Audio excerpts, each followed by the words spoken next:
Settembre, complimenti, il film è molto bello. Vi chiedo, fra di voi c'è uno scambio continuo, uno scambio generazionale. Me lo raccontate un pochino e se prima avete costruito appunto i vostri ruoli, non so, confrontandovi. Guarda, è stato molto semplice. Fin dalla prima lettura a tavolino ci siamo guardati e ci siamo capiti. Non c'è stato bisogno di fare nient'altro. Sì. E Tessa, tu lavori molto sullo sguardo. Hai costruito il personaggio appunto Sguardo. sullo sguardo, sul viso, sugli Ah, occhi, senza troppe parole. Quindi, sì. ecco, appunto, mi racconti un pochino come hai fatto, perché la tua, insomma, interpretazione è straordinaria.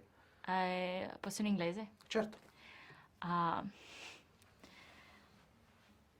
so if I got it correctly, I do a lot of eye acting, and well, it's very simple actually. I I listen to Fabrizio or Enrico or anyone else, and I simply listen. I actually listen, and I actually look at them. I look into their eyes, and I actually just talk to them. And I pretend to be Anna doing that. It's acting. It's acting. Fabrizio, io credo che nel film gli uomini ne escano bene, o meglio, Oh, finalmente arrivi tu a no, confermarmi che... infatti volevo riflettere con te Adesso non sul ho capito fatto. se sono gli uomini che si vedono invece trattati bene o le donne li ci vedono trattati male, no?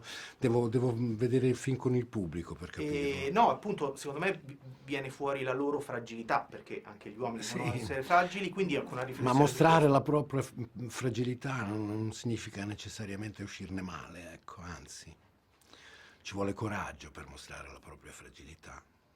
E Guglielmo in qualche modo è coraggioso nel farlo.